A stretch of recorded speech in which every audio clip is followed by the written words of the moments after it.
What could a 14-year-old boy say in just 2 words that would make a powerful judge turn completely pale and change his entire life forever? If you want to know the answer, please hit that like button. Share this story with someone who needs to hear it. And subscribe so you never miss another incredible tale. Also, drop a comment telling us where you are watching from. We absolutely love hearing from you. Noah walked into the classroom every single morning with his head down. His eyes never looked up at anyone. His shoulders curved forward like he was trying to make himself smaller and smaller until maybe he could disappear completely. He wore long sleeves even when the sun blazed hot outside, and all the other kids wore short sleeves and complained about the heat. Miss Bradley noticed him on his very first day at Riverside Middle School. She had been teaching for 15 years, and she had seen many sad children walk through her classroom door. But something about Noah made her heart squeeze tight in her chest. Something about the way he flinched when someone moved too fast near him. Something about how he never smiled, not even once. At lunch, Noah sat alone in the corner of the cafeteria. He ate his sandwich in tiny bites, watching everyone else laugh and play and throw food when the lunch monitor was not looking. Other kids tried to talk to him sometimes, but Noah only gave one-word answers or just shook his head. Miss Bradley asked him to stay after class one afternoon during the second week of school. "Noah, is everything okay at home?" she asked gently, sitting in the chair next to his desk instead of standing over him like most teachers did. Noah's eyes went wide for just a second. Then he nodded quickly. "Yes, Miss Bradley, everything is fine." But his voice shook when he said it. "You can talk to me about anything," Miss Bradley said. "Anything at all. I am here to help you." Noah grabbed his backpack and mumbled, "I have to go. My foster parents will be waiting." He rushed out before Miss Bradley could say another word. Charles and Rita Patterson were Noah's foster parents.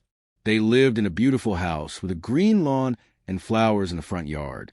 When people from social services came to visit, Charles always wore nice sweaters and smiled with all his teeth showing. Rita baked cookies that made the whole house smell like vanilla and cinnamon. They told everyone how lucky they were to help a child in need. "We just love Noah so much," Rita would say, putting her hand over her heart. "He is such a blessing to us." All the social workers wrote good reports. All the neighbors thought Charles and Rita were wonderful people. They went to church every Sunday. They donated money to charity. They looked absolutely perfect. But Noah knew the truth. At home, when no one else could see, Charles had a different face. His smile disappeared. His voice turned cold and mean. "You are worthless," Charles would hiss at Noah when Rita was not in the room. "Nobody wanted you. That is why you ended up here." Rita pretended she did not hear when Charles yelled. She turned up the television. She hummed songs in the kitchen. She acted like everything was beautiful and perfect. Noah tried to be good. He tried so hard. He cleaned his room until it was spotless. He did his homework without being asked. He never complained about anything. But it was never enough. One morning, Miss Bradley saw a purple bruise peeking out from under Noah's sleeve when he reached for his pencil. Her stomach dropped. "Noah, what happened to your arm?" she asked quietly while the other students worked on their math problems. Noah pulled his sleeve down fast. "I fell. I am clumsy. Can I see it?" "No," Noah said, and his voice cracked. "Please do not make me." Miss Bradley's hands trembled. She had suspected something was wrong, but now she knew for sure. This was not just sadness. This was danger. That afternoon, she called the social services office. She told them about the bruises. She told them about how scared Noah seemed. She told them that something terrible was happening in that pretty house with the green lawn. A woman named Mrs. Chun came to investigate. She visited the Patterson house. She talked to Charles and Rita. She looked at Noah's room with its neat bed and clean floor. "Everything looks fine," Mrs. Chun told Miss Bradley on the phone. "Charles and Rita are excellent foster parents." Noah said he fell off his bike. Boys get bruises all the time. "But I do not think he is telling the truth," Miss Bradley said. "I think he is scared." "We cannot remove a child based on feelings," Mrs. Chin said firmly. "We need proof." Miss Bradley felt like screaming. She knew something was wrong. She knew it in her bones. But how could she prove it? She started watching Noah even more carefully. She wrote down every bruise she saw. She noticed that Noah never ate the lunch that Rita packed for him. She saw how he jumped whenever someone touched him unexpectedly. Other kids started noticing too. "Why is Noah so weird?" a boy named Tyler asked her in recess. "He is not weird," Miss Bradley said sharply. "He is going through something difficult. We need to be kind to him." But being kind was not enough. Noah needed help, real help, and Miss Bradley was determined to find a way to give it to him, no matter what it took. She just did not know yet that everything was about to explode in the most unexpected way possible. 3 weeks passed, and Noah came to school with a new bruise on his cheek. It was dark purple and yellow around the edges. He told Miss Bradley he walked into a door. "I am so clumsy," he whispered, looking at the floor. But Miss Bradley saw his hands shaking. She saw the fear in his eyes, and she made a decision right then and there. She was not going to let this continue, not for one more day. During her lunch break, Miss Bradley drove to the neighborhood where Noah lived. She parked her car down the street from the Patterson house. She did not know what she was looking for exactly. She just knew she needed to see the place where Noah spent his nights, the place where those bruises came from. The house looked peaceful. The flowers swayed in the breeze. A bird sang in the tree. Everything seemed so normal and nice. Then Miss Bradley noticed an old man watering his garden next door. He kept glancing at the Patterson house with a strange look on his face. Miss Bradley got out her car and walked over to him. "Excuse me," she said. "I am Noah's teacher. Do you know the family next door?" The old man's face changed. He set down his watering can and looked around like he was checking if anyone could hear them. "That boy," the man said quietly. "I hear things at night. Terrible things." Miss Bradley's heart started pounding. "What kind of things?" "Yelling, crying. I hear Charles screaming at that poor child, calling him awful names. I recorded it once on my phone because I could not believe what I was hearing. I almost called the police, but my wife said we should not get involved. She said foster care would not place a child somewhere unsafe. Can I hear the recording?" Miss Bradley asked. The old man looked at her for a long moment. Then he nodded and pulled out his phone. He pressed play. Charles's voice came through the speaker, angry and cruel. "You are nothing. You hear me? Nothing. Your real parents did not want you, and neither does anyone else. You should be grateful we even let you stay here. Now get to your room before I really give you something to cry about." Then came the sound of Noah sobbing. Quiet, broken sobs that made Miss Bradley want to cry herself. "I tried to tell social services," the old man said, "but they did not believe me. They said Charles and Rita passed all their checks. They said I must have misunderstood."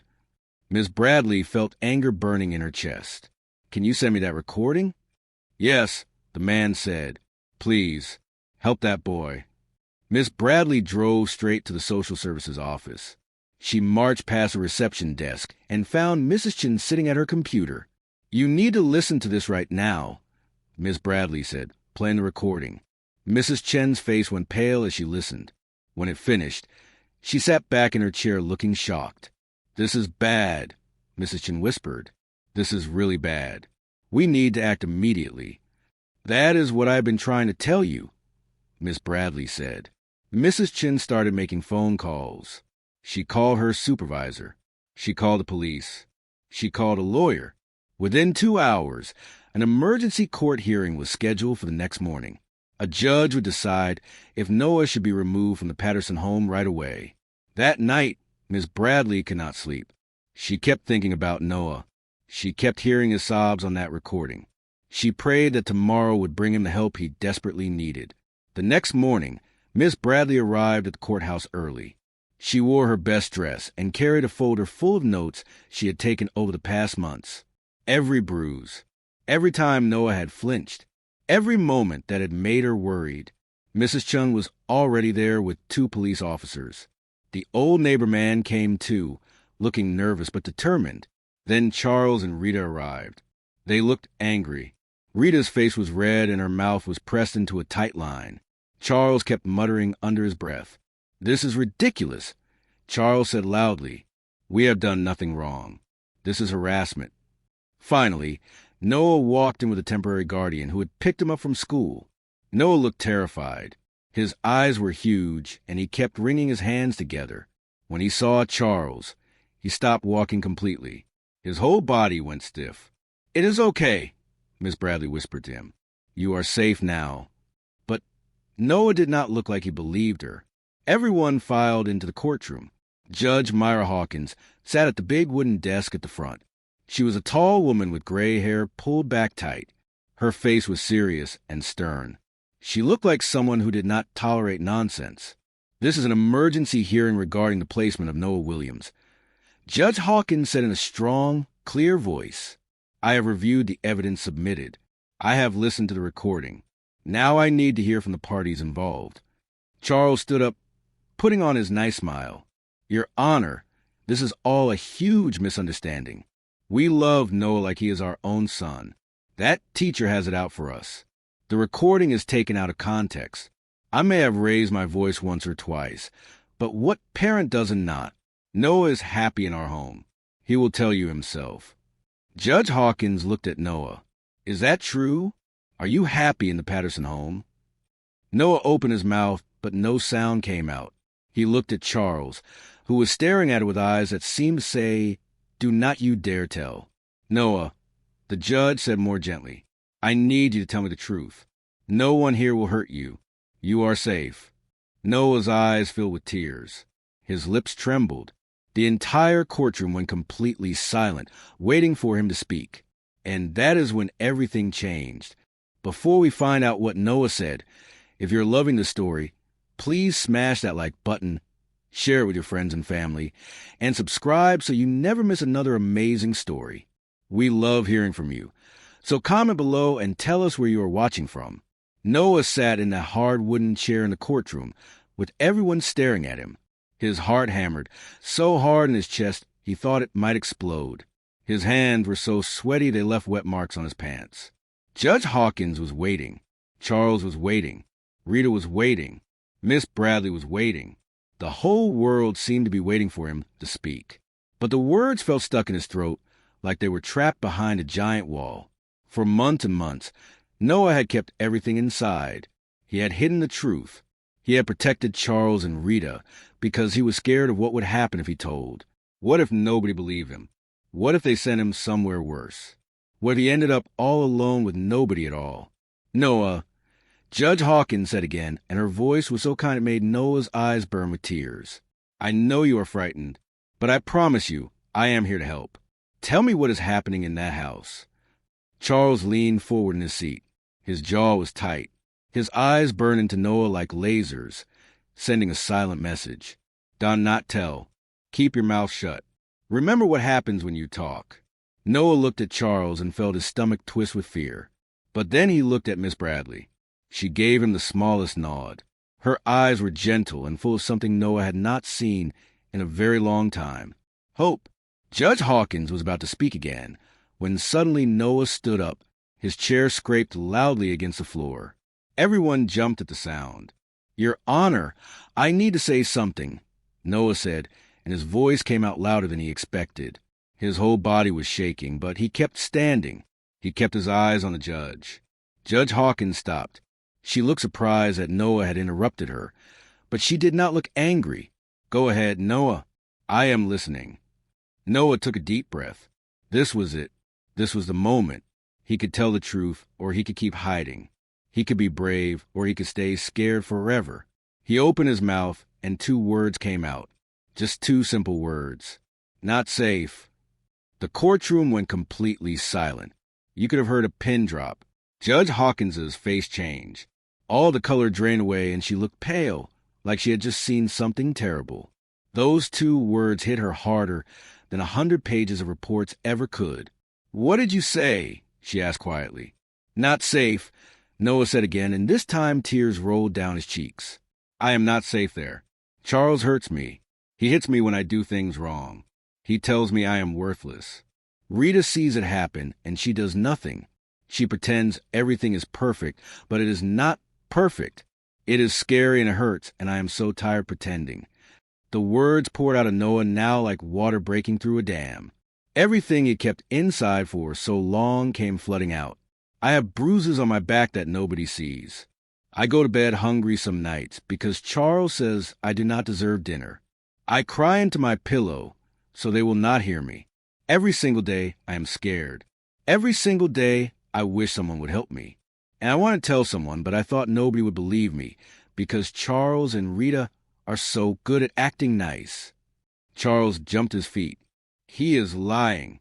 Your Honor, this child is troubled. He makes up stories for attention. We have done nothing but care for him, and this is how he repays us. Sit down, Judge Hawkins said, and her voice was like thunder. Charles sat down immediately, his face bright red. Rita started crying fake tears. We tried so hard with him. Your Honor, we loved him like our own. But Judge Hawkins was not looking at them anymore. She was looking at Noah with eyes that were fierce and protective. Noah, I want you to know something. The judge said, I believe you. Do you hear me? I believe every word you just said. Noah felt something break open in his chest. Someone believed him. Someone actually believed him. Judge Hawkins turned to the police officers. I am ordering the immediate removal of Noah Williams from the Patterson home. Furthermore, I am ordering a full investigation into Charles and Rita Patterson. They are not to have any contact with this child or any other foster children until this matter is fully resolved. Charles and Rita both started shouting at once, but Judge Hawkins banged her gavel so hard it echoed through the room. Enough! I have heard all I need to hear. This hearing is concluded. Everything happened very fast after that. The police officer stood between Noah and the Pattersons. Miss Bradley rushed over and put her arm around Noah's shoulders. Mrs. Chun was making phone calls, arranging for Noah to go to a new foster home, a safe one this time. As Noah walked out of the courtroom, he looked back one time. Charles was staring at him with pure hatred on his face. But Noah was not scared anymore. He had spoken the truth. He had been brave. And now he was going somewhere safe. Miss Bradley walked with him all the way to the car. You did it, she whispered. You were so brave. I was scared, Noah admitted. Being brave does not mean you are not scared, Miss Bradley said. It means you do the right thing even when you are terrified. And you did exactly that. 3 months later, Noah was living with a new foster family named the Johnsons. They were patient and kind. They never yelled. They never hit. When Noah had nightmares, Mrs. Johnson would sit with him until he felt safe again. Noah started smiling at school. He joined the art club and discovered he loved to paint. His paintings were full of bright colors and hope. Miss Bradley hung his artwork on her classroom wall where everyone could see it. The old neighbor man who had recorded Charles visited Noah once to see how he was doing. I am so sorry I did not do more sooner, he said. You did enough, Noah told him. You gave Miss Bradley the proof she needed. You helped save me. Charles and Rita lost their foster care license. They could never take in another child again. The investigation found that Noah was not their first victim. Other children came forward with their own stories. Justice was finally served. One day, Noah wrote Miss Bradley a letter. It said, "Thank you for not giving up on me. Thank you for seeing me when I felt invisible. You showed me that my voice matters. Those 2 words I said in court changed my whole life. I am safe now. I am happy now. And it is because of you." Miss Bradley cried when she read it. She kept that letter in her desk drawer and read it whenever she felt discouraged. It reminded her why she became a teacher, to fight for kids like Noah, to be the voice for children who were too scared to speak. Noah never forgot what he learned that day in court. Your voice has power. The truth matters. And sometimes the bravest thing you can ever do is speak up, even when you are shaking with fear. 2 words. That was all it took. Not safe. 2 simple words that changed everything and gave one boy his freedom back. And that is a lesson worth remembering forever.